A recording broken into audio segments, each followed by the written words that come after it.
firearms rights. I remember in the 1990s when I was doing a fair bit of activism in this, I found her work very inspirational, very solid writing and reading, but very few others were writing about it, particularly from someone who is not a firearms owner herself, and yet understands the whole issue of rights and understands them well. So I'm very much looking forward to hearing what the litigation director of the Canadian Constitution Foundation has to share with us today about totalitarianism and rights and the dangers for all of us and how that relates to firearms ownership. So I remember when I was a teenager growing up in the 1960s, hearing a lot about World War II and the fascism in Europe in the years leading up to the war. And I remember wondering to myself how things appeared to the people living inside Europe at that time. Whether the people who were alive then and surrounded by those events could see what was happening and could understand that their countries were descending into totalitarianism. And I find myself wondering a lot about this subject again these days because in the past decade or so, and I would say especially since September 11th, 2001, it seems to me that North America, and in fact most of the world, has been moving at an alarming pace towards totalitarianism once again. And while it seems crystal clear to me that this is happening, most of the people that I meet in ordinary social circumstances, for instance, the people in my choir, don't seem to have a clue what I'm talking about when I say this, and they seem to think that everything is fine. But one of the themes that we see accelerating these days, and the subject that I want to talk to you about today, is something called civil property forfeiture. And it's just one aspect of the gathering totalitarianism that I see as very threatening to individual freedom. Now I just want to take a little straw poll here. How many people today, put your hands up if you have heard and think you know a little bit about civil property forfeiture? Well, there's a few people, but not that many. But I think that even this is an unusual audience because I suspect that if I were to give this talk to the service club in my town, Belleville, probably there would be a much smaller number that would have put their hands up for that. It really flies below the radar for most people. But the civil forfeiture problem began to rev up in the early 1980s in the United States. And the federal government then, the US federal government, made changes to something called the RICO laws, R-I-C-O, that's the Racketeer Influenced and Corrupt Organizations Act. And the change that they made allowed the government to seize people's property as suspected proceeds of crime without actually convicting anyone of a crime, and in fact without even having to lay charges against anyone.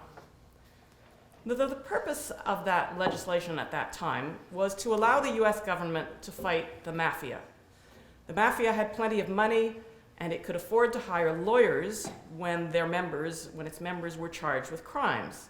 So the US passed this law saying that if the police suspected any mafia property, cash or cars, clubhouses or whatever, to have been acquired by way of criminal activity, that property could be frozen and then forfeited to the government without having to await a protracted and expensive criminal prosecution. So obviously taking away their money was intended to hamper the mafia's ability to hire lawyers and defend its members. But at the same time, it would fill government coffers, and that's something that no government can ever resist.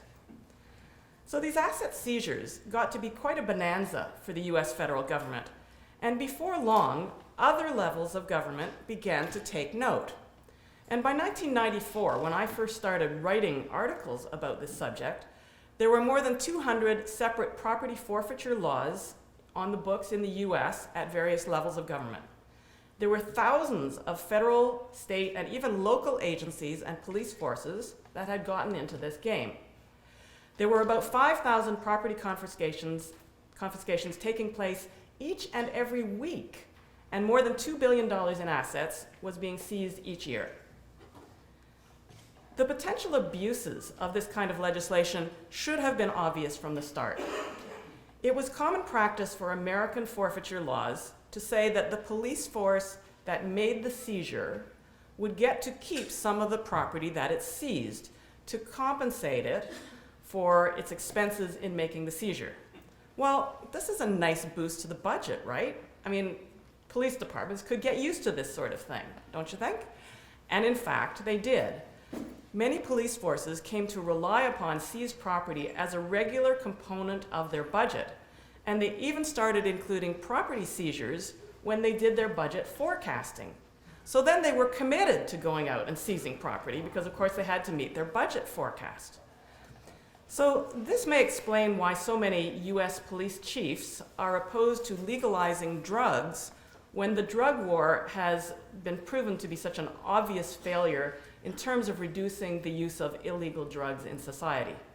The drug trade provides a continuous source of departmental revenue for the police. It keeps them in jobs, gives them raises, builds their empires, buys new cars and other new equipment for their police forces. Now, there may be some of you in this room who think that the war on drugs is a good thing, and anyone who uses drugs or sells drugs deserves to have their property taken away from them. But the problem is, a lot of innocent people have lost property in these seizures merely because a police dog has reacted to traces of cocaine on the cash in their wallets. The startling truth is that roughly 80% of US paper currency is contaminated with traces of cocaine. Cocaine is a very fine powder, and it can easily spread from one bill to another, especially when bills go through automatic counting machines like the ones that they use in banks and casinos. So the machines have to fan the bills out, and the powder flies around in its own little breeze, and it lands on other bills. So there have been several reputable studies that have confirmed this 80% contamination figure. There's only a little tiny bit of cocaine on each bill, but it's enough for a sensitive dog's nose to detect. And once the dog points you out to his handler, that officer has all the evidence he needs to seize your cash. There were stretches of highway in some US states where it reportedly became common for police to stop cars on some pretext or other, and then have their dogs just sniff around the car. And the dogs would, of course, react to whatever cash was in the car, and the police would then seize the cash. Getting it back was very difficult, even if you were completely innocent of any crime, and even if the search was an illegal search under the US Constitution. You'd usually have to hire a lawyer to get your money back, and sometimes the law required you to post a deposit before you could even apply to get your money back. So usually the amount that they had taken away from you was far less than what a lawyer would cost, especially if you were a genuinely innocent person and you know, all they took from you was maybe $200 or something in cash, rather than a drug dealer who was carrying thousands of dollars. So it simply wasn't worth it for people to pursue getting their money back. There's a paper called the Pittsburgh Press, which reported on this back in 1992, and at that time it said that 80% of the people who lost property to the US federal government were never charged, and they never got their money back either. So you've heard the expression highway robbery. Well, that's exactly what this was, except the police were the robbers. Now here in Canada, government started waking up to this potential bonanza in the late 1980s and early 1990s. For instance, we have, here. Oh, I think I went too far back. I've already gone back one slide more than I wanted to. I think I've gone to slide 3 instead of slide 2. There, that's slide 2. Okay. This was a report by the Canadian Press in December 1988. It said that the police were eagerly gearing up to seize tens of millions of dollars in cash, homes, cars, boats, and planes. Why do I keep? You have to left. Yeah. Is it not cooperating? There we go. That's the one you just- No, that's the one I want now. And in January 1993, the Canadian Press reported that Edmonton police will do fewer high-level drug investigations unless they get a cut of the money they seize in busts. Now that was a very interesting threat, right, made by a police superintendent. We're not gonna do this stuff unless you start giving us some of the money. So a series of amendments to the criminal code were made beginning in 1988. But at that early stage, the expectation was that property would be seized only after some human being had at the very least been charged with a crime, and that it wouldn't be permanently forfeited to the Crown unless there was a criminal conviction. And at that point, the only level of government involved was the federal government, and the legislation was part of the criminal code. But in the year 2000, the Mike Harris government here in Ontario started to consider the possibilities that this legislation might hold for them.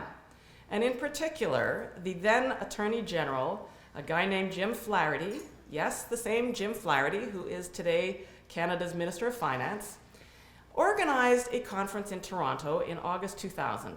It was called the Ontario Government's Summit on New Approaches to Fight Organized Crime. Now, just as an aside here, the British North America Act back in 1867, when our country was founded, it assigned criminal law to the realm of the federal government, not the provinces, and that's where it remains to this day. So why was a provincial government, Ontario, suddenly so interested in fighting organized crime? That wasn't one of its constitutional powers or areas of authority. But never mind that. Ontario invited 24 speakers from all over the English-speaking world, from the US, Ireland, the UK, South Africa, and Australia, to come and tell our local politicians and law enforcement officials about how civil property forfeiture was being done in their respective homelands. And guess what they said? They said, it works great. That was the ungrammatical way in which an unnamed source in Mr. Flaherty's office expressed himself, according to the Canadian Press report in November of 2000. Now, notice the headline here. It speaks about crime. I don't know whether you can, probably most of you can't read it, but it speaks of crime, and there's a few more headlines from clippings that I pulled from my files from that era. Something that I want you to note is that all of those headlines talk about crime bill. This was a crime bill. It was going to deal with organized crime. And if you read the text of these articles, what Mr. Flaherty was telling everyone was that this would be an effective remedy for things like drug smuggling, credit card theft rings, car theft rings, telemarketing fraud, and murder for hire. Now, a lot of those things are genuine crimes, so, who could be opposed to trying to reduce theft, fraud, and murder? And the theory behind it was plausible, even if not completely persuasive. The theory was that if you take the profit out of crime, you will reduce the incentive for people to commit crimes, and therefore, you'll reduce crimes. But when you think about it, this might turn out to be a double-edged sword, because there are competing incentives. It's a bit like taxation. If you increase taxes, some people stop working to avoid paying taxes, or they work underground so that they can't be detected. But other people react by working even more to make up for what the government is taking away from them. And so it is with property forfeiture. The government is never likely to find all the loot. Criminals will always be one step ahead, engaging in crimes and hoping that they're not caught. And if the police do manage to take some profit away, some criminals will react by engaging in even more crime and more devious crimes, so they won't get caught, just to make up for what the police are actually catching and taking away. But the other part of the theory was that if you take away the instruments of crime, then people won't be able to commit crimes using those instruments. So if someone has been growing marijuana in his house and you take away his house, he won't be able to grow marijuana there anymore. That seems fairly obvious. Of course, he'll still have to live somewhere, even if he just rents, and he'll still be able to grow marijuana in the house where he rents. So this theory has its weaknesses too. But anyhow, that's how the legislation was supposed to work. It would no longer be necessary to worry about all those niceties that criminal prosecutors find themselves up against when they try to convict people of crimes. All those bleeding heart protections that we grant to criminals. Things like the presumption that you're innocent until proven guilty. Things like the need to prove guilt beyond a reasonable doubt. Things like the charter right against unreasonable search and seizure. Now, for anyone in the audience who doesn't know me, let me make it clear that I'm being sarcastic here. I don't consider any of those protections to be minor or expendable. I consider them extremely important and necessary parts of the law. But all those things were standing in the way of prosecuting organized crime. At least that's what the speakers told Mr. Flaherty when they came to his conference in the year 2000. So here's how they suggested that he handle those problems. Instead of dealing with the proceeds of crime as part of criminal law, which would trigger all those inconvenient constitutional rights, you simply treat it as a civil lawsuit. The province would bring a civil action against the property that it wanted to seize. Now, in a civil lawsuit, you don't need to prove your case beyond a reasonable doubt. You just need to prove it on the balance of probabilities. So instead of the prosecutor having to prove with, say, 95% certainty that some cash was earned by criminal activity, he only has to prove it with 51% certainty. So as you can see, this changes the probabilities of the prosecutor getting a judgment in his favor. And it also allows the police to pursue people that they might otherwise have little or no hope of convicting criminally. They might think that John Doe is a drug dealer, but they'd have to prove it beyond a reasonable doubt to actually put him in jail. So instead, they just seize his money, or his car, or his house, or preferably all of them. And then they only have to convince the judge on the balance of probabilities that those things were either proceeds of crime or used in crime, and the property is forfeited even though the alleged criminal goes free to commit more crimes. So remember a few minutes ago when I compared this to taxation? Well, I'm going to extend that comparison a little further. The criminal goes free to commit more crime, and the government, whenever it can, takes a slice of the profits. So the government, in effect, becomes the senior silent partner in crime. The government profits from the continuation of crime, just as government profits from taxation. And just as the government gets more tax revenue when the workforce is fully employed, so the government will get more revenues from property seizures when criminals are out there engaging vigorously in crime. So another way to look at it is that the government has an incentive to make more things crimes so that it has a broader base from which to take its slice. And indeed, that is exactly what has happened.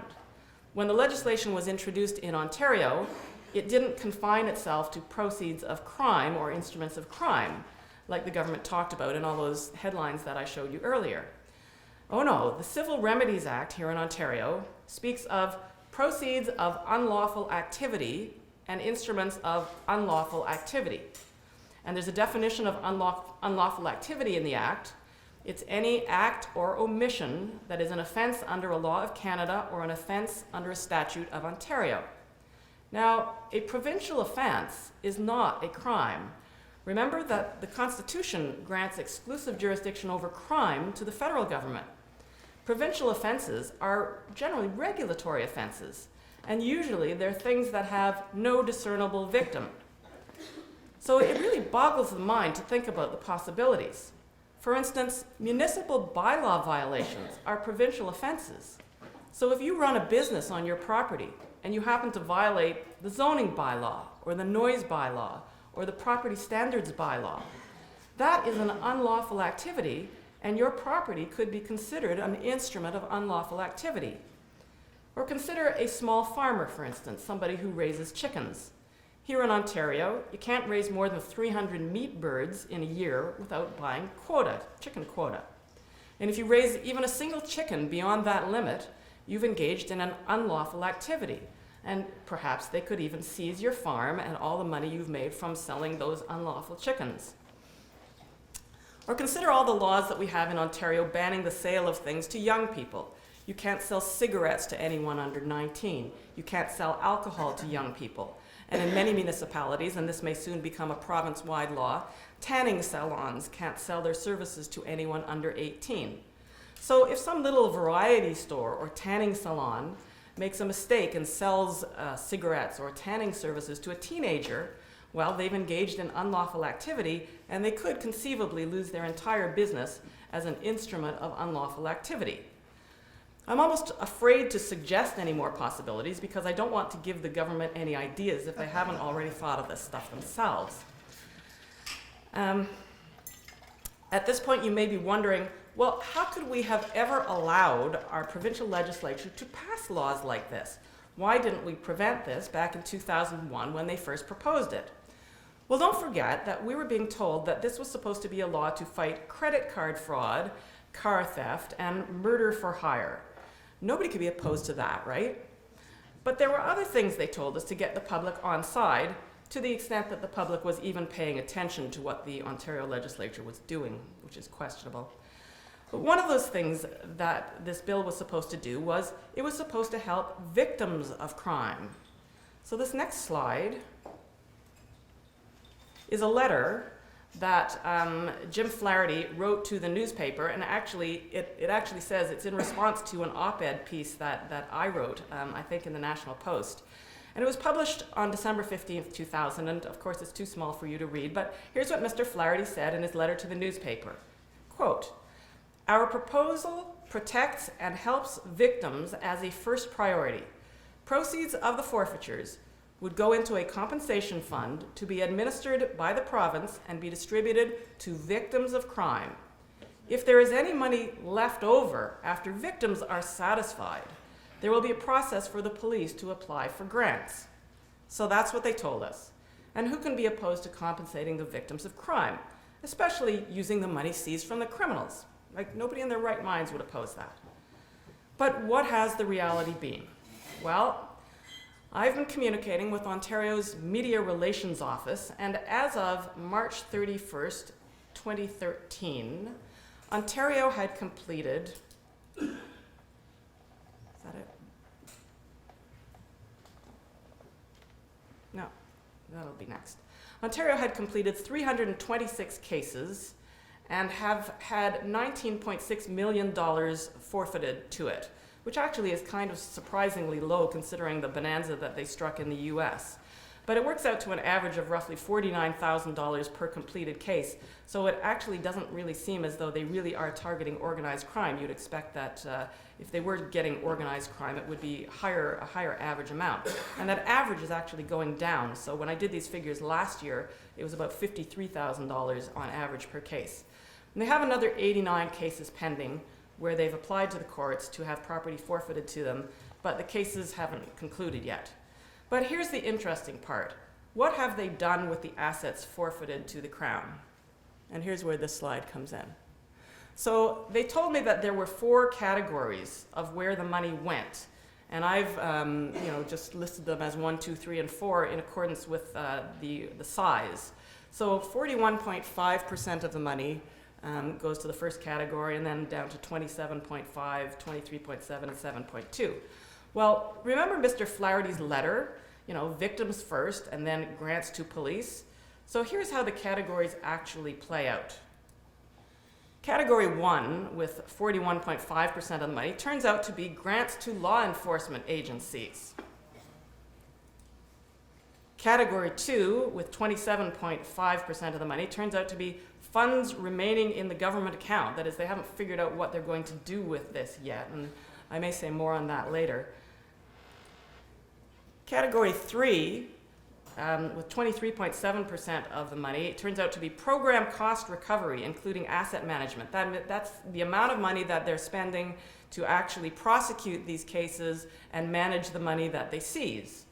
And of course, guess what category 4 is? That's victims' compensation, with only 7.2% of the money that has been seized going to victims.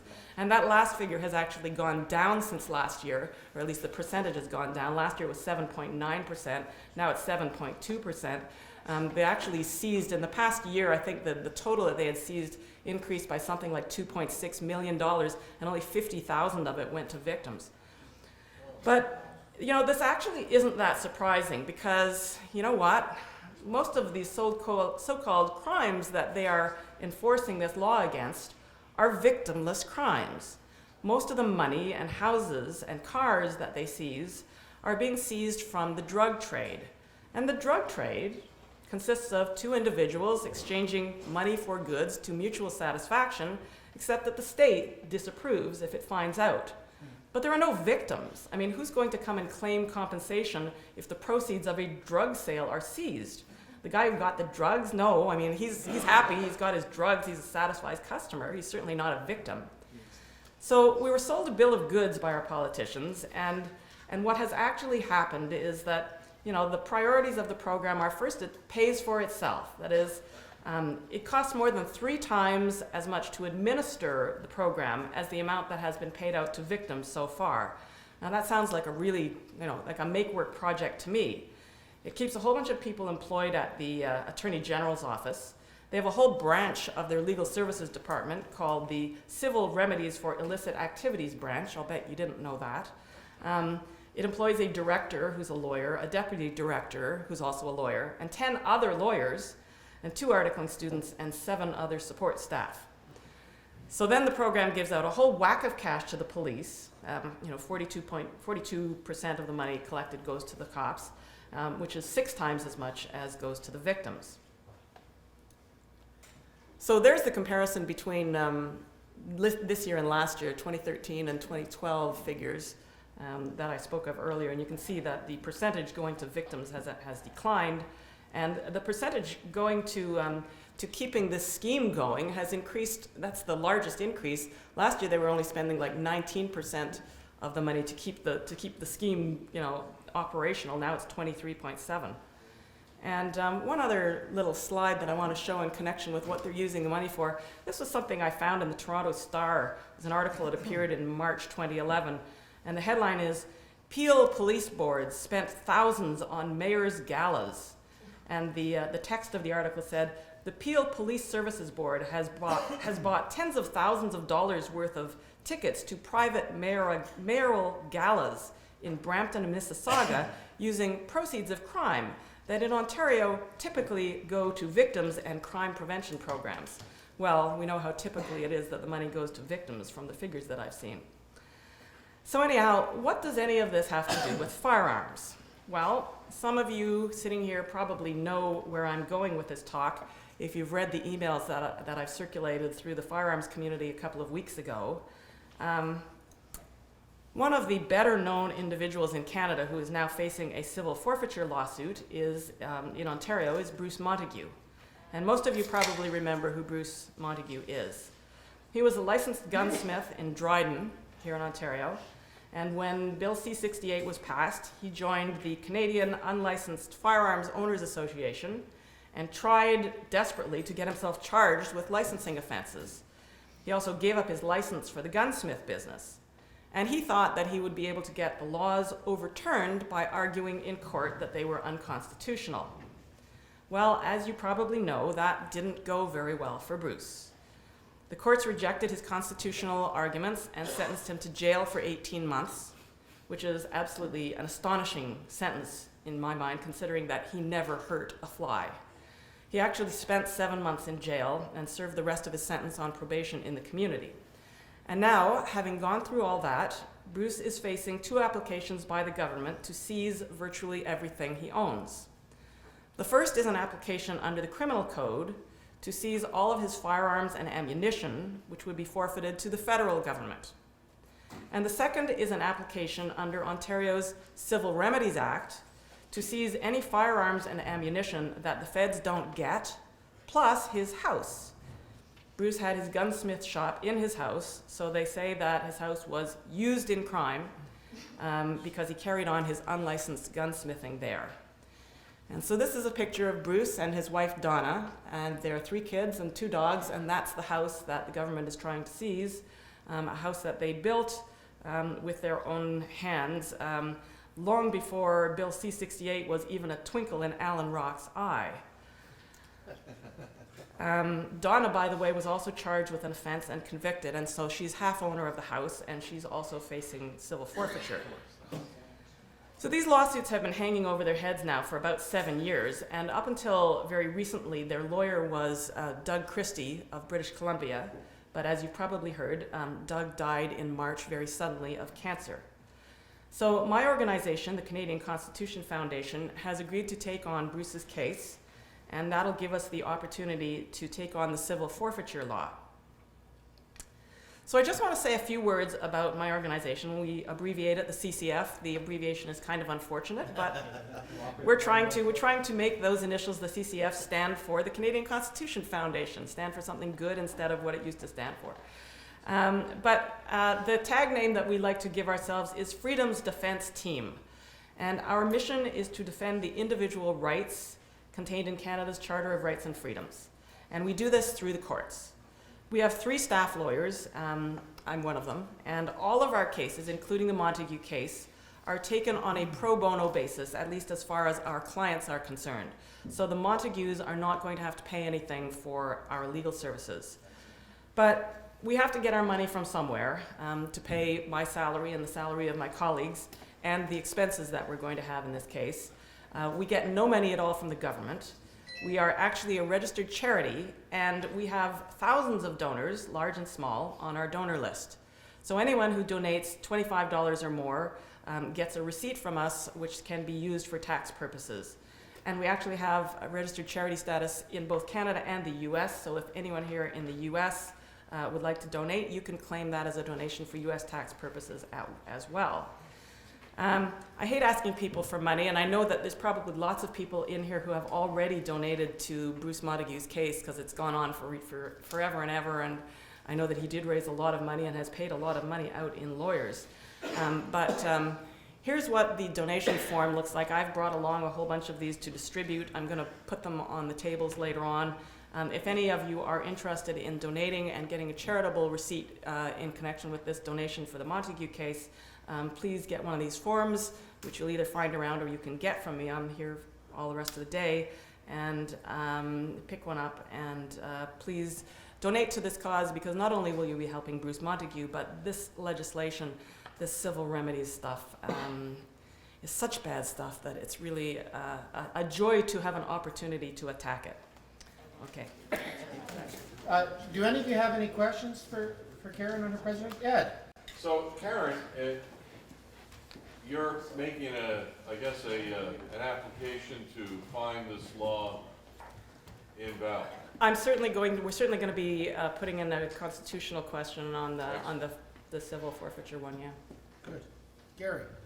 I'd have a contribution Oh, thank you, Gary. to the CCF. Wonderful. But, I mean, Thank you I very never much. thought I'd hear you say- Generous amount. Thank you very much, Gary. Anybody else wants to give me a check, I'll be sitting over there. Yes, sir. According to what we've seen today, being a gun owner is being a criminal. You gotta get licensed not to be a criminal. If your license expires, and you don't have another one to replace it, are you now open to have your house confiscated because you are now a criminal and the house was affording you the right to be a criminal by living in it? Yeah, Could the police come and confiscate? Yeah, the way they define an instrument of crime, it really has to be something that is used either to cause bodily harm or to gain other property from crime. So that's why I gave examples of people who were in some kind of business, like chicken farmers or tanning salons or stuff like that. If you're just living in your house and not using your house for business purposes to earn other money from crime, they probably couldn't. But It is vague, isn't it? yeah, it's not Yeah, it's something I'm wondering about.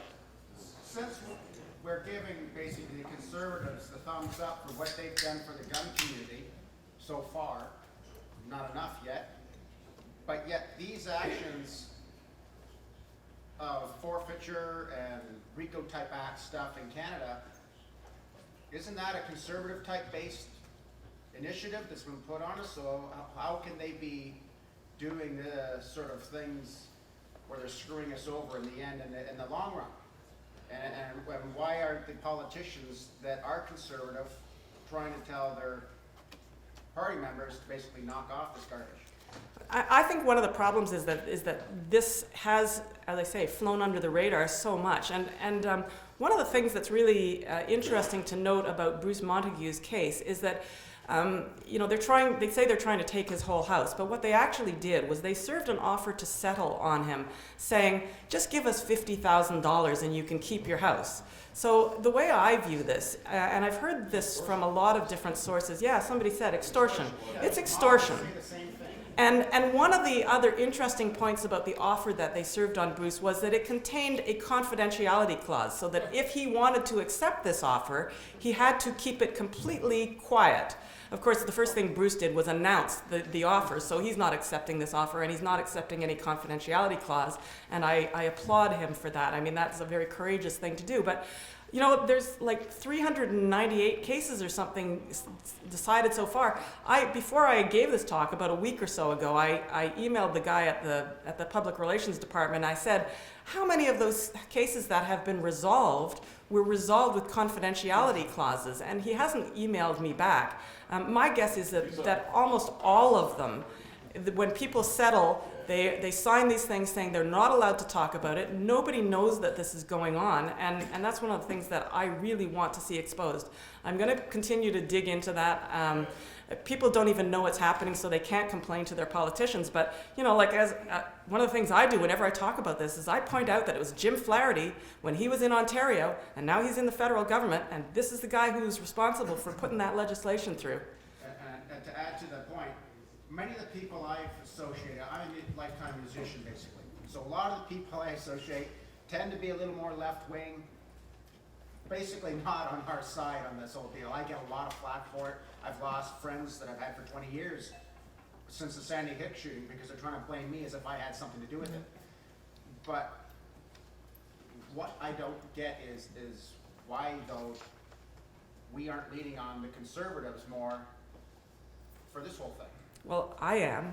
Yeah, And I guess ask Rob Anders when you get the Yes, sir. I don't want to keep, but I'm bringing up the point, your CCF, it is CCF. Yep. You to be commended on the action you're taking, because definitely it's, in my opinion, Thank not a democratic thing. But have you taken a position on the fact that driving offenses now find people losing their cars, being impounded and all that without going to trial? I don't know if people here are aware of, but a DOA or drunk driving charge results in a 7-day suspension and your car impounded, or 90-day driving suspension. 40% of them are dismissed in court. So in effect, one OPP sergeant made a comment, well, even if we lose 40%, look how much it costs those people to keep their cars. Yeah, I'm certainly aware of that issue. We haven't taken on any cases like that, and I haven't written on that, but it's something that I'm certainly watching for and just waiting for the right opportunity to make an issue of. The liberal-minded people I know, as the point I was trying to make though, is that they are bringing up issues of the Harper governments or whatever, Conservatives, whoever's initiating this sort of stuff. The liberal people I know are putting this stuff up all over their NDP voters, their liberals, all this sort of thing, and they're putting up this sort of stuff, which means that the Conservatives are going to be basically shooting themselves in the foot, because here I'm trying to work with people trying to say, hey, we got some common sense in the gun stuff. But then everybody's saying, hey, yeah, but look, they're putting in third right type of attitudes and raising our homes and stuff like that. So it's destroying my own argument for freedom, because the Conservatives are saying we're great over here, but the other way over here, we're sticking swastikas on our shoulder. I'm not a conservative. Karen? I spoke with Bruce about a month ago. Now, this forfeiture of his house, is this not the third forfeiture that the government's going after? Did they not already take one house, they've taken his guns, and now the second house? Okay, he's already lost the criminal code forfeiture. He's already lost at the trial level, and that's going to the Ontario Court of Appeal. So that's for the guns and ammunition. The one for his house and any other firearms that the feds don't get, or ammo that the feds don't get, that was a lawsuit that was started by them in about 2005, I think. And they've agreed to hold that in abeyance while the federal one gets completed. So it's just been pending all this time. But I mean, that's, he's already lost once, unfortunately, at the firearms one. It'll be very interesting to see whether we can get the Ontario Court of Appeal to change that. But I really want to have a go at the civil forfeiture. On the, if I may ask, on the criminal forfeiture matter, was there at the trial level a constitutional question brought by Chrissy? Yeah, there was, and there was a great big long argument on issue estoppel, and yeah, it was raised by Doug. Yes, sir. Have any of the provinces passed this kind of legislation, or? Yeah, almost all the provinces. The only place that hasn't, there was actually a bill up in one of the territories where it was defeated. They were proposing to have it and it was defeated. I think the Maritimes don't have it, but Alberta has one, BC definitely has one. In fact, BC is leading the way. Even though Ontario was the one that passed the legislation first, BC is much more proactive in actually going out and doing these seizures. They have many more completed cases than Ontario does, so I'm pretty sure that the other Maritimes province, or the other prairie provinces do as well. I think just the Atlantic provinces don't. Yes, sir. It would be interesting to hear what other typical kinds of seizures are going on in Ontario. Do you have any other examples, or are they all secret? Most of it is secret. I really do need to do some freedom of information requests and find out more about this and sort of rev up a whole publicity campaign and write some articles about this. It's really, it's something you rarely hear about. Now, there have been a few articles out in BC lately. The Vancouver Sun has published a handful of them in the past 3 months or so about it in BC. It's getting on the Becoming radar. quite visible there. Yeah. Okay. Thank you very much for that.